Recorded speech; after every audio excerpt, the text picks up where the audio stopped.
大家好，我是丽姐，欢迎大家来听相亲故事，感谢大家的订阅。今天要给大家讲的是一个特别感人的故事，是关于一位从小缺爱的大陆姑娘嫁到台湾后的真实经历。这个故事让我深受触动，希望也能打动你们。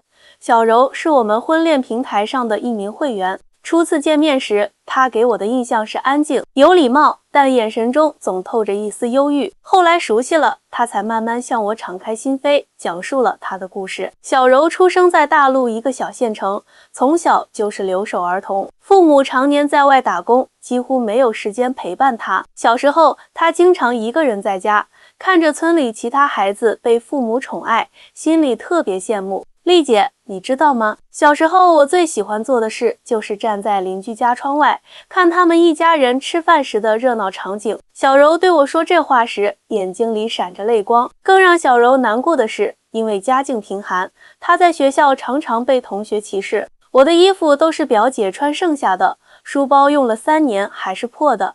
有次下雨，书都淋湿了，同学们叫我破烂家的孩子，没人愿意跟我做朋友。提起这些往事，小柔的语气中满是苦涩。命运的转折发生在3年前，通过我们平台，小柔认识了在大陆工作的台湾青年阿伟。阿伟比小柔大5岁，是一家科技公司的工程师，为人诚恳，对小柔特别体贴。恋爱期间，阿伟总会想方设法给小柔制造惊喜，弥补她童年的缺失。他是第一个让我感受到被重视的人。小柔说，他记得我所有的小习惯，甚至连我最喜欢吃的零食口味都一清二楚。经过1年的恋爱，阿伟向小柔求婚了，并邀请她去台湾生活。说实话，当时小柔很犹豫，在她的认知里，台湾是个比较落后的地方。丽姐，我当时真的很纠结。小柔回忆道，我们这边的新闻总说台湾经济不行，老百姓生活苦哈哈的，我还担心去了会吃苦头呢。抱着忐忑的心情，小柔还是选择了爱情，跟随阿伟来到了台湾。然而，等待她的却是一连串的惊喜和震撼。首先让小柔感到温暖的是阿伟的家人，特别是婆婆的态度。我第一次去阿伟家，还没进门就闻到香喷喷的菜香，婆婆竟然准备了一桌子我爱吃的菜，全是阿伟提前告诉她的。小柔说，更让我感动的是，婆婆给我准备的房间里，床上放着全新的被子和睡衣，还有一张小卡片，上面写着欢迎来到我们家。这种被重视、被关爱的感觉，是小柔从小到大都未曾体验过的。那天晚上，我躺在床上偷偷哭了，不是因为难过，而是因为太幸福了。小柔说，除了家庭的温暖，台湾的社会环境也让小柔大开眼界。我以前总觉得大陆各方面都很厉害，是宇宙强国，台湾肯定比不上。结果到了这边才发现自己真是井底之蛙。小柔感叹道，台湾的医疗制度给小柔留下了深刻印象。有一次她感冒发烧，阿伟带她去看医生，挂号只要几十元新台币，看完医生药费也不贵，总共花不到300元，而且医生态度超好，问东问西的，很关心病人。小柔说，最神奇的是他们的健保卡里存着所有就医记录，医生一看就知道你以前得过什么病，吃过什么药，太方便了。生活细节上的人性化设计也让小柔连连称赞。公共场所几乎都有无障碍设施，不仅是轮椅通道，连盲道都铺得特别完善。公车来了会自动放下踏板，方便老人家上车，司机还会耐心等候行动不便的乘客坐好才开车。小柔还提到台湾的垃圾分类制度，垃圾车每天定时来，播放音乐提醒居民，大家自觉排队丢垃圾，分类特别认真。刚来时我不习惯，随手就想扔，被婆婆拦住了。她耐心教我如何区分可回收和不可回收，现在我也成了环保达人了。小柔来台湾前，一直以为台湾科技落后，我以前真的很无知。她自嘲道，直到来了台湾才知道，原来台积电是世界顶尖的芯片制造商，全球那么多高端手机和电脑的核心配件都离不开它。还有联发科、红旗、华硕这些在国际上都有名的企业，都是台湾的。通过阿伟的介绍，小柔参观了几家科技公司，见识了台湾在精密制造领域的强大实力。我之前的认知完全是被局限了，生活在信息茧房里却浑然不知。小柔感慨道。教育方面的差异也让小柔刮目相看。婆婆是小学老师，她告诉我，台湾的教育很注重培养孩子的独立思考能力和创造力，不是单纯的填鸭式教育。学生有很多机会发表自己的看法，老师会鼓励不同的声音。小柔说，这让我很羡慕，如果我小时候也能接受这样的教育，可能不会那么自卑吧。最让小柔感到温暖的是台湾社会对弱势群体的关怀，这里有很多帮助单亲家庭和困难儿童的公益组织，我现在每个月都会去当志工，希望能帮助和小时候的我一样缺爱的孩子。小柔的声音中透露着坚定。现在的小柔和阿伟已经结婚2年了，他在台湾开了一家小小的手工烘焙店，生意还不错。我终于找到了家的感觉。小柔说，这里的人情味、社会的包容性以及生活的品质都让我不想再离开了。小柔最近还收到了一个特别的访客，她在大陆的姑姑。姑姑一直以为台湾很穷，来探亲时处处提防，生怕被骗。结果几天下来，姑姑的三观被彻底刷新了。我姑姑第一天来，看到我们住的公寓，还以为是什么豪宅，直说我嫁得好。其实这在台湾只是很普通的住宅啊。小柔笑着说，更搞笑的是，她看到路上的机车那么多，还以为是因为大家买不起汽车，结果我告诉她，很多人是为了方便代步才骑机车的，家里可能还有1-2辆车呢。姑姑对台湾的医疗制度也感到惊讶。她来的第2天肚子不舒服，我带她去诊所看医生，挂号、看诊、拿药前后不到半小时就搞定了，花费还特别低。姑姑直说，这在大陆得折腾大半天，还要花不少钱。最让姑姑震惊的是，小柔拿出手机相册，展示她在台湾的生活，干净整洁的街道，便利的公共交通，丰富多彩的文化活动，高效便民的政府服务。姑姑看着看着就沉默了。最后她说，原来我们一直被骗了，台湾根本不是我们想象的那样。姑姑看完我的手机相册后，眼睛都直了。小柔笑着告诉我，她指着我跟阿伟在垦丁的照片说，这海这么蓝，没有 PS 吧？我当时就笑翻了，这哪需要 PS 啊？台湾的海本来就这么美。小柔的姑姑在台湾待了2周，期间他们去了台北、高雄和花莲，每到一处，姑姑都像个好奇宝宝，不停拍照发朋友圈。姑姑刚来时，对任何人都很防备，总觉得会被宰。结果发现这边的人都特别诚实，买东西明码标价，服务态度还超好。小柔说，有一次在夜市，姑姑不小心多付了钱，老板立刻跑出来还给她。姑姑惊得半天说不出话来。台湾的便利商店文化也让姑姑大开眼界，姑姑简直把全家和七轮当成了景点。小柔笑着说，她惊讶于一家小小的便利店竟然能办那么多事，交水电费、买车票、收发包裹、打印复印，甚至还能订高铁票。最让她震惊的是，便利店的卫生间超干净，还免费提供厕纸。姑姑临走前对小柔说了一句话，让她特别感动。小柔啊，姑姑以前总觉得你嫁到台湾是吃亏了，现在看来是我们都看走眼了。你在这里比在老家幸福多了。这句话让小柔泪如雨下。她告诉我，丽姐，你知道吗？当初很多亲戚都反对我嫁到台湾，说什么台湾那么穷，去了肯定吃苦，那么远，万一受欺负怎么办？我自己心里也没底。现在想想，如果当初没有这一步勇气，我可能错过了这辈子最大的幸福。婚后的小柔不仅找到了家的温暖，也重新发现了自我价值。她告诉我，在台湾，女性的社会地位很受尊重，这里的女性很独立自主，工作、创业、照顾家庭多重角色切换自如。婆婆虽然是传统女性，但她非常支持我工作和发展个人兴趣。这种支持让小柔开始重拾自信。她利用自己在大陆学过的烘焙技术，在台湾开了一家小小的手工面包店。我特意选了一种大陆很受欢迎，但台湾不多见的面包风格，居然意外走红了。小柔说这话时，脸上洋溢着自豪。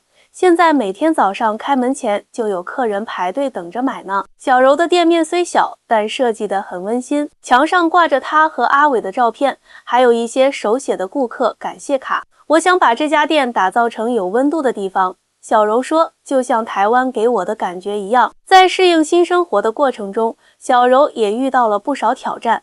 最大的问题是语言障碍，虽然都说中文，但台湾的口音和用词跟大陆差别还挺大的。刚来那会儿，我说话别人经常听不懂，我也听不懂他们的一些表达。小柔笑着回忆，有次我说垃圾桶大家都不明白，后来才知道这边叫垃圾桶。我说洗脸盆，他们叫脸盆；吹风机，他们这边叫吹风筒。这些小区别总是让我闹笑话。不过，善良的台湾人总是很有耐心地教导他。最让我感动的是，大家从不会因为我的口音嘲笑我，反而很认真地纠正我，告诉我正确的说法。有时候我急着表达什么，卡壳了，对方会鼓励我慢慢来，不急。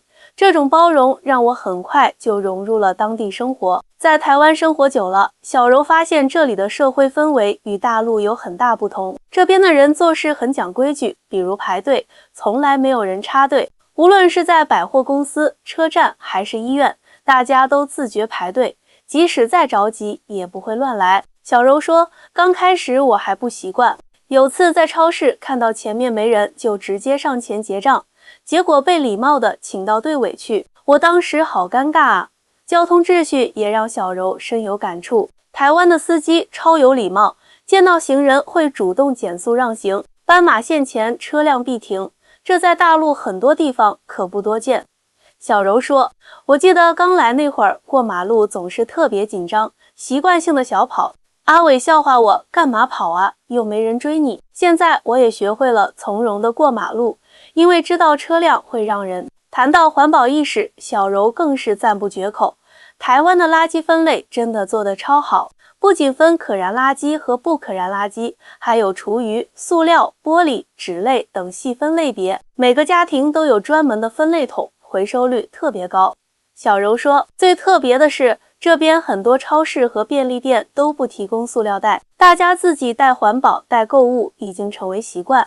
我现在包里永远都放着一个折叠购物袋，这个小习惯带回大陆探亲时，还被亲戚们笑话土气呢。台湾的食品安全管理也给小柔留下了深刻印象，这边的食品标签特别详细，不仅有成分表，还标明了产地、生产日期、保质期等信息。有机食品、无添加食品在超市里随处可见，价格也不算太贵。小柔告诉我，我现在买东西特别注重看标签，选择对健康有益的食品，这是来台湾后养成的好习惯。在台湾的日子里，小柔最大的改变是变得更加自信开朗了。丽姐，你可能想象不出我以前有多自卑。小柔说，从小缺乏父母的关爱，加上家庭条件不好，我总觉得自己不如别人，不敢表达自己的想法，害怕被拒绝和嘲笑。但在台湾的包容环境下，小柔慢慢学会了表达自己。这边的人很尊重每个人的想法，哪怕你的观点很奇怪，别人也会认真听你说完，然后才给出自己的意见。没有人会直接打断你或者嘲笑你的想法，这种被尊重的感觉让小柔的心理防线逐渐瓦解。她开始敢于表达自己，参与讨论，甚至在社区活动中担任组织者。现在的我敢在陌生人面前发言了，敢穿自己喜欢的衣服了，敢尝试新事物了。小柔眼中闪烁着自信的光芒。这种改变不仅阿伟注意到了，连我自己都觉得不可思议。对于未来，小柔充满了期待。我和阿伟计划再过1年要孩子。他羞涩地说，我相信在台湾，我的孩子会接受良好的教育，不必经历我童年的苦痛。小柔特别提到了台湾的教育理念，这边的老师很注重培养孩子的独立思考能力和创造力，不是简单的要求背书做题，孩子们有很多机会展示自己的才能，参与各种活动。他期待着，我希望我的孩子能够在这样的环境中成长，成为有思想、有爱心的人。小柔现在经常在社交媒体上分享她在台湾的生活，一开始只是想让家人放心，知道我在这边过得好，没想到引来了很多关注，有不少大陆女孩私信我，问我嫁到台湾是什么感受，台湾真的像我说的那么好吗？面对这些提问，小柔总是实话实说，台湾不是天堂，也有它的问题，比如房价高、薪资水平增长缓慢等。但整体来说，这里的生活质量、社会氛围和人文关怀确实让我感到幸福。小柔还告诉我一个有趣的现象，随着她在社交媒体上的分享越来越多，她姑姑的朋友圈也开始转变态度。以前他们都觉得台湾又穷又落后，现在看了我的分享，开始羡慕起我来了。小柔笑着说，姑姑告诉我，他们那个小区已经有好几家在打听怎么来台湾旅游了，有2个亲戚甚至在考虑让孩子来台湾读书呢。在与台湾本地人相处的过程中，小柔也遇到过一些小摩擦。一开始确实有人对我有偏见，觉得大陆来的新娘都是冲着钱来的。小柔坦言，但只要真诚相处，这些偏见很快就会消失。现在我在社区里有很多好朋友，大家都把我当成自己人。社区活动是小柔融入台湾社会的重要途径。这边的社区活动特别丰富，有读书会、烹饪班、手工艺坊等等。我参加了社区的手工面包教学，把我在大陆学到的技术教给大家，反响特别好。小柔说，通过这些活动，我认识了很多朋友，也找到了归属感。台湾的传统节日庆祝方式也让小柔感到新奇。虽然大陆和台湾都过春节、中秋节这些传统节日，但细节上有很多不同。小柔解释道，比如春节，台湾这边特别重视除夕夜的团圆饭，家家户户都会准备丰盛的菜肴，有些甚至会预订餐厅。初一到初五，很多商店都会休息，大家把时间留给家人。中秋节的庆祝方式也有所不同，台湾人过中秋节一定要烤肉，这点和大陆很不一样。小柔说，记得第1年中秋，我婆婆准备了一大堆烤肉材料，还有烤炉和炭。晚上整个社区的人都在自家阳台或庭院烤肉，空气中弥漫着香气，特别热闹。这些文化差异最初让小柔有些不适应，但渐渐的她爱上了这些新体验。现在我特别期待每年的中秋烤肉，还学会了做台式烤肉酱，连婆婆都赞不绝口呢。阿伟的家人对小柔的包容和接纳，是她能够顺利融入台湾生活的重要原因。我婆婆是个特别开明的人，小柔说，她从不对我的生活方式指手画脚，反而鼓励我保留一些大陆的习惯和传统。比如我喜欢喝热水，她就专门给我买了保温杯。我习惯吃大陆口味的早餐，她就学着做豆浆油条给我。小柔特别感动的是，婆婆会在她想家的时候用行动给予安慰。有一次我特别想家，婆婆发现后，二话不说，开车带我去了一家大陆风味的餐厅，点了我老家的特色菜。小柔回忆道，吃饭的时候，婆婆还说，虽然我不能代替你的父母，但你嫁到我们家就是我的女儿。那一刻我真的哭了。这种被爱包围的感觉让小柔彻底放下了心防。在台湾，我找到了家的感觉，这是我从小到大都渴望的。小柔深情地说，以前我总觉得自己是个没人要的孩子，现在我知道我是被爱着的。小柔的故事触动了我。作为一名婚恋工作者，我见证过太多跨地区婚姻的甜蜜与挑战。小柔和阿伟的故事让我再次相信爱的力量。爱不仅能跨越地域，还能治愈童年的伤痛，给人带来新生。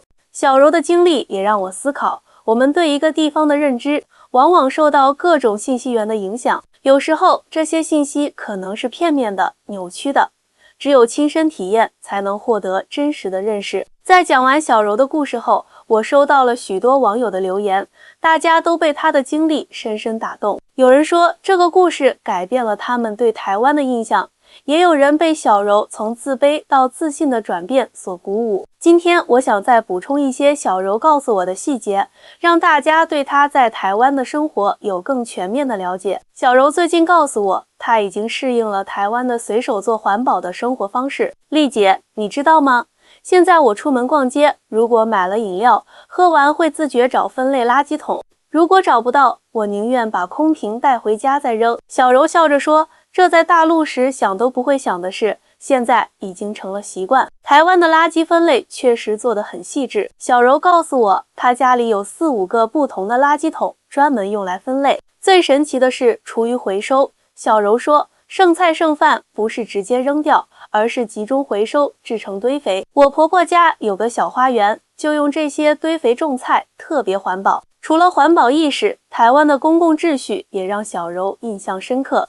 这边的人特别自觉守规矩。小柔说，比如公共场所不大声喧哗，电影院看完电影会把垃圾带走，做捷运时会自觉站在右侧让行。这些小细节体现了公民素质。我现在也被同化了。谈到购物体验，小柔提到了台湾的诚信经营理念，这边的商家特别诚实，明码标价，从不二道价。小柔说，最让我感动的是，很多小店都可以试吃，老板娘会主动让你尝尝味道，再决定要不要买，完全不怕你尝了不买。这种信任感在大陆的一些地方是很难体会到的。